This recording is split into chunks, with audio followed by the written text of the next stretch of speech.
Is the last Ofala of His Royal Highness Felix Ezenwugo Ezeobieri. He has ruled for over 30 years. Now, as usual in the Igbo lands, we call it funeral ceremonies ordinarily, but for an Igwe, we refer to it as Ofala Festival.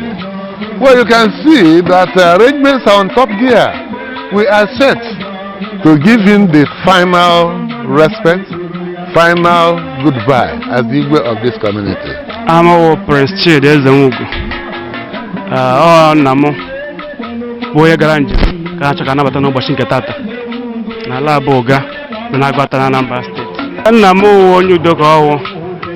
Anna Badia Mebanile, Nakoganile, Managata, Manamba State. I can get why Igbo Bioma, Robi Malanuku. I know him, mother. Come out forget, come boy, really, Mandozi, come my Bruno. So you go in the Patarogan Goma, what a hokunoka, you ought to walk a new goga. A ben the Baloga, Ezokuna, you papona, Mana Murokunode. Aloga, Udo have Patagone, or Maki here, so would you go to USA, Copo, my own Udod. Sebo no go away when you Uga, would could already. Ben Uda, and Ojimaka Hapoga, Uda have a top Mana Jesus. Kenemo Ganano. Gelende kele ikuni ibe onu line ano hụ na ụbọchị ahụ adị na ka ọ ga-adị. Ihe anyị na-ekwu bụ na His Royal Highness Igwe Felix Ezenwugo Ezeobieri obi nke ụga eze na-achị obodo a, onye mbụ n'obodo a ma ọ hụ na Chineke were sịa njem Ofala ikpeazụ ya ka anyị na-amalite. Nkwado niile agafesigo njem aha ka a na-ebido kịta. Ọ ya ka ndị isi obi ji nọrọ ya, ndị igwe nkansụl nọrọ ya, ndị nze nọrọ ya, ndị ọzọ nọrọ ya, ndị lọlọ nọrọ ya, ndị enyi nọrọ ya, ikwu na ibe nọrọ ya. Anyị chọrọ ikpe ekpere kịta ebe anyị nọ ihe ahụ n'obi ụga obi His Royal Highness Igwe Felix Ezenwugo Ezeobieri. Anyị kpee ekpere kịta, anyị ebido njem anyị ejeme ebe eze nọ ezu ike maka igwe adị anwụ anwụ gbaa ndị be anyị igwe ọ na-anwụ na-anwụ. Anyị ruo ebe eze anyị na-ezu ike, anyị ekpekwa ekpere maka anyị agaghị akwụsị ekpere, enweghị ihe ọzọ anyị jikarịrị ya. Anyị na anyị soro anyị je kpọta anyị kpọrọ agawa na local government headquarter Agụata local government dị na Agụata. There is a common folk thought about death among the Igbo people. This has given rise to burial, transition, and remembrance. These funeral rites and celebration do, however, help to moderate and rationalize the emotional and social upsetting nature of death, as well as the relationship between the living and the dead. On Thursday, 1st of August 2013, the Uga Royal Palace Arena witnessed pouring out of Indiche and the entire Uga clan in their large numbers. From the cradle, and for nearly 38 years on the traditional stool, His Royal Highness Igwe Sir Felix Ezenwugo Ezeobieri believed that happiness or peace of the mind is acquired only as a result of virtuous life.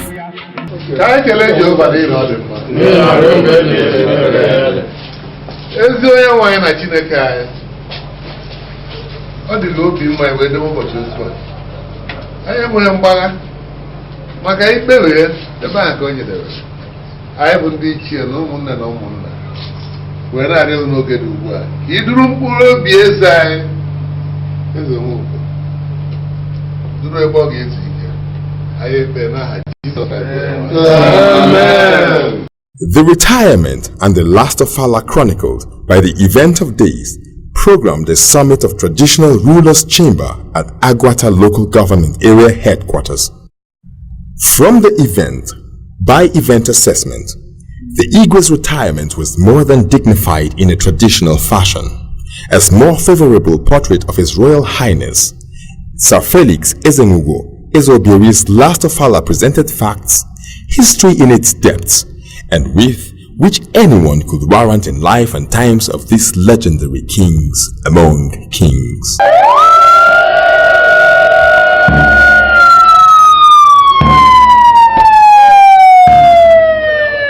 In the name of the Father, and the Son, and the Holy Spirit.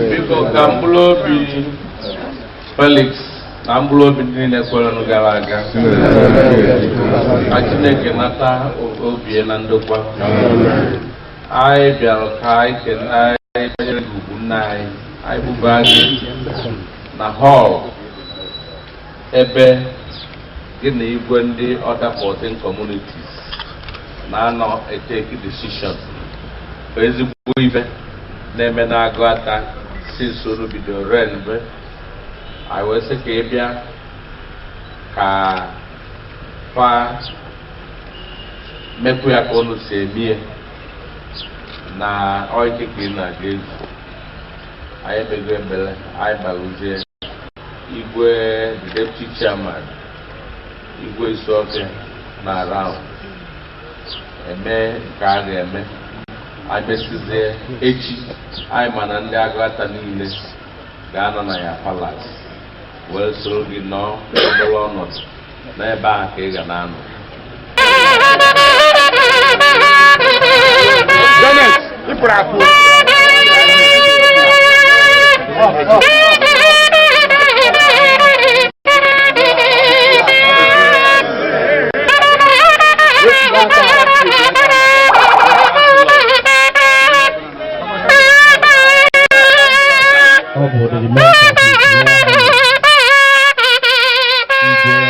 Felix, Ezenwugo, Ezeobieri, KSP, Ofala.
We can't resolve the situation here before us by taking thought. We can't even add anything by not taking thought. Let's be careful. It's like seeking the footprints of the birds in the air. What a fertility. There's no way you can find the birds' footprints if they are flying. So this is a very great mystery. Our Creator has imposed all human beings. And every man or mortal must pass the same path. Don't make it easy, man. So, here and there, anyway, they can teach here. They can get down on the fire. Lecha, no hay ni no neme. Como kwanyere na chai no. I think it. I say, onye buka, onye ọbụna mmanwụ mmadụ ga-agwa ike. Onye si kwa mmadụ, ụbọchị nke a ga-ezigbo otu ahụ kwanyere ya.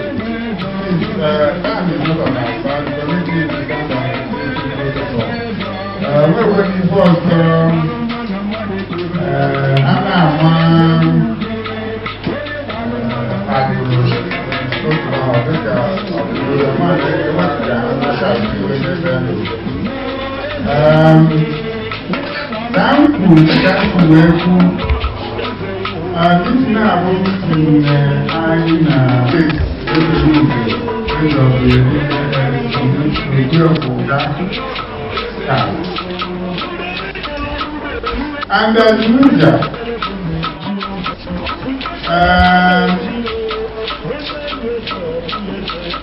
Ezeobieri Ezeobieri on gravity.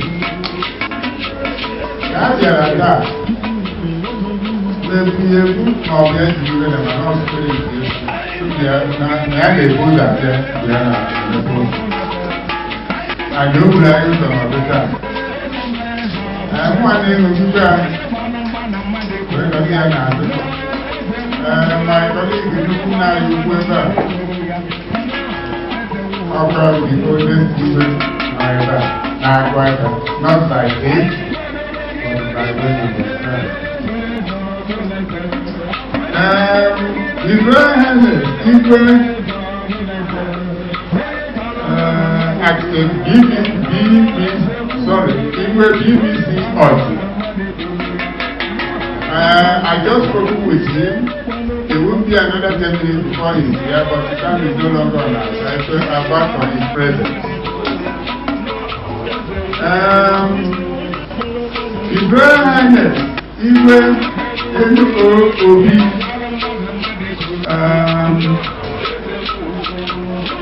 I did not speak with him today, but I spoke with him yesterday, and I know he's well and happy. But he's unavoidably absent.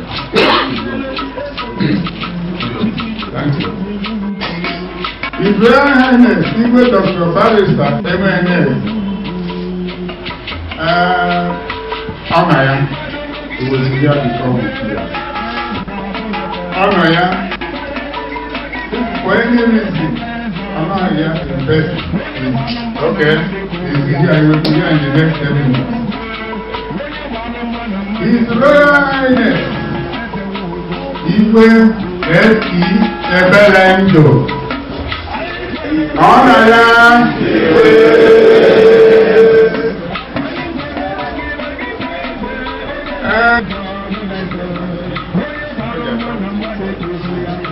His Royal Highness Felix Ezenwugo Ezeobieri Ezenwugo Ezeobieri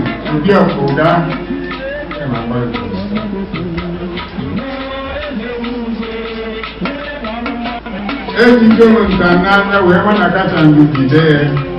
I'm going to try to have a question of the now. I am myself. Like I do, I say, that's the opportunity and I was not dying of our meeting. I can't acquire as our member. And the Otaya, I want to talk about Otaya because we cannot answer. All the Bayak and Emon. Chairman, I got a look at the chair and member. That's the way I'm going to I'm a particular owner. It means you are quite a number. I'm a new Canada and number of the popular. I got your own offer. I have come of notice of Max. And all needs no only would have an answer when she was a penny when I know. I am like a go as the review of Max. So since all you the money as a matter of you do home, on our chance to and all a little of money meant by the fire when a joker. Gonna make a lady with Macon Barambon Kuku, who so waits and when it's simple. ka m fụrụ onye otu na na-eme kwesịrị ime maka gide anyị etu esi dị ama ezokwana tere aka mana ihe labụ Chineke si wee chọọ ya na-ekelekwacha ma na agụata ọkọbọkwa mbọ on his own part na-ekele mmadụ na-asụ ime ya gọzọ ya n'aha Jizọs onye na-ya ozi echi niile echi ka ọ ya ezuru ike ndụkọ chikwesịrị ịkwari ugwu ka na onye ọbụla nwere ike ịbịa wee kwari ugwu ahụ ka ọ wela nke ọma n'aha Jizọs.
There was a long motorcade along Uga Ekulobia Road, and the entry of His Royal Highness Sir Igwe Felix Ezenwugo Ezeobieri and the Umunocha Ologu and Uga boundary was extraordinarily receptive. The Oryuga was the manifestation of royalty that saw visible signs of monarchy. From the foregoing, never had this important center of gravity received such pageant of triumph in the last 40 years. As the royal ambulance pulled to a halt, the tumultuous chorus of Igwe rented the air.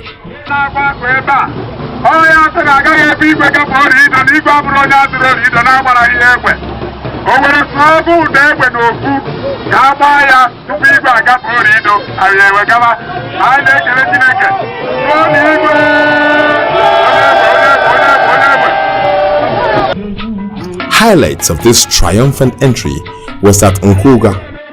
Among the Igbos, Ikoro, meaning a large wooden drum, is used to transmit messages. From the foregoing, not all messages are transmitted via the Ikoro. It is used to announce the death of a king or welcoming back of a great hero.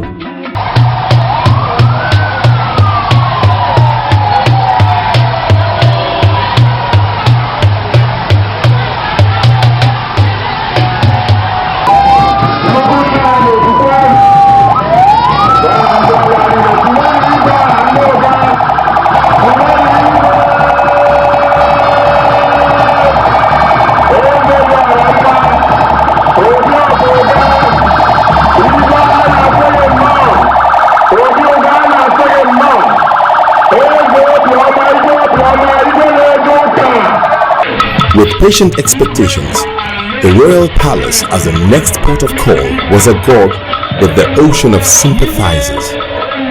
The shout of Igwe was universal and uninterrupted as the celebration lasted. The reception marked features of attractive sides of the Igwe's strong personality as the condolence messages portrayed genuine fidelity, admiration and natural attachment with the broad-based segment of sympathizers.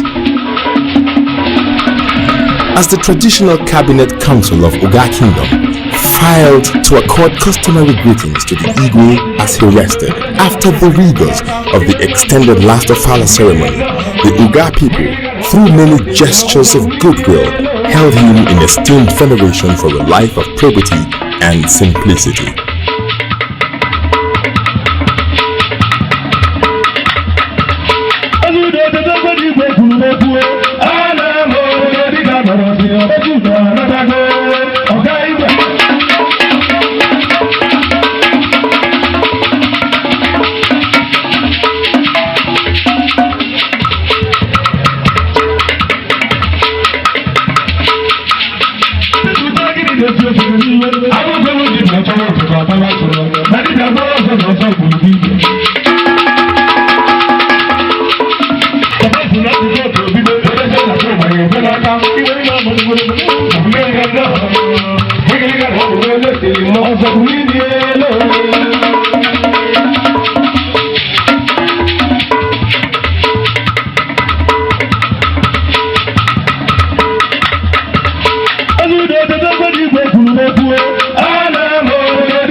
We are here celebrating the last Ofala of Igwe Felix Ezenwugo Ezeobieri, Obi of Oga, and as a night of St. Christopher, the church is fully involved in the celebration of the last Ofala to pay the last respect for the Igwe, and also to use it as a medium to usher in a new era of administration in Oga.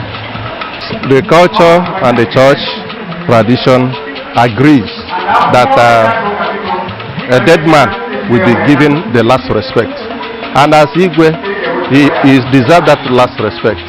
And the Bible also encourages us to pay the respect to the dead, and by so doing, we believe that Jesus died and he was buried. Also in the Igbo traditional setup, we have the burial rites, and coupled with the fact that this is Igwe, he should be given that respect and honor.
The Royal Palace Arena witnessed a night vigil sustained with music, dancing and general entertainment. The vigil was ignited with cultural grandeur, sounds and movements that inspired a lot of sensation and awe, which continued till the early hours of the morning.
Hallelujah.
Biko ekelekwa m ụnụ ọzọ taa ụbọchị nke abụọ na mmemme anyị nọ n'ime ewu mmemme ọpa